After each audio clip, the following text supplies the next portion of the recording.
Thank you. I speak on behalf of the 27,000 residents and 321,000 employees of Times Square when I say that what you have done with this historic building deserves our gratitude.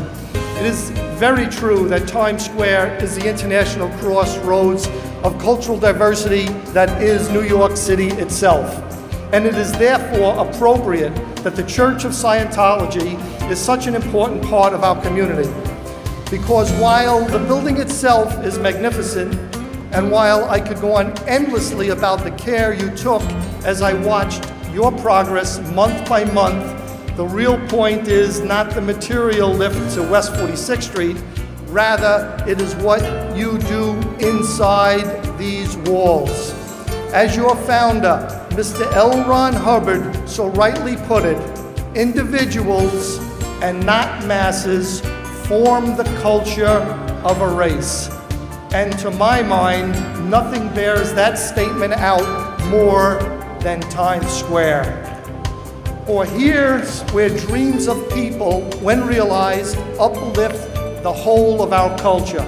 Because when you use L. Ron Hubbard's technology to bring those dreams of people to fruition, you not only contribute to the magic that is Times Square, you are influencing the whole world. So while it's been said before, it cannot be emphasized enough. This is the one and only place for New York's Church of Scientology, and I am extremely proud to have you as a prominent member of our community. Let me tell you why I love New York City so much. Because it's a city where people have known racism, known anti-Semitism, known prejudice and bigotry, but they've come here because we have a tolerance and understanding that none of us could possibly achieve our goals unless we work together in a common cause. To fight crime and addiction, you have to have an understanding, you have to have a love, you have to reach out to our young people. But the true people that stand up for what they believe in make it possible for other people to have the courage to believe in. The Church of Scientology has known what religious prejudice is, and you've stood up and you've fought it, and you're growing and being respected, not only in the United States, but throughout the world for sticking by your beliefs. We welcome you not only in New York, not only in Times Square, but may your word spread throughout the world so that when someone would ask, what were you doing during this time of international crisis?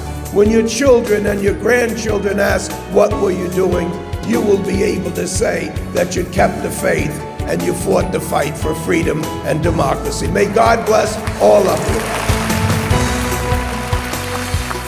I did not have the privilege of knowing your remarkable creative founder, L. Ron Hubbard.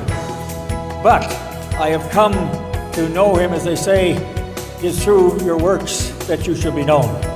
Well, it is through the works of Scientology, and it is through the works of so many of the people who have bought their inspiration and drive from this movement that I have come to have an appreciation of the importance of the contributions that this movement, this religion has made to a more peaceful world and a better opportunity for each individual to experience the best of this world.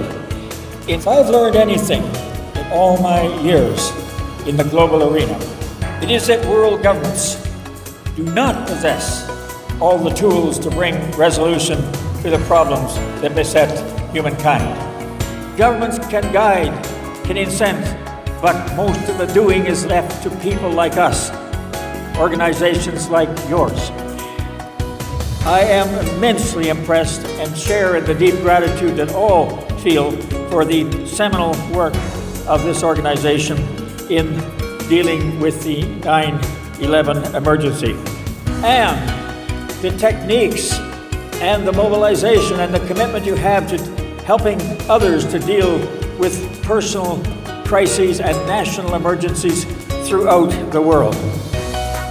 Indeed, we will be doing our part to give effect to Mr. Hubbard's call to help build a world without insanity, criminality, and war, where honest people have rights and man is free to rise to greater heights. In all this work, I'm very pleased to pay testimony to your leadership and to the manner in which you are giving hope to a troubled world.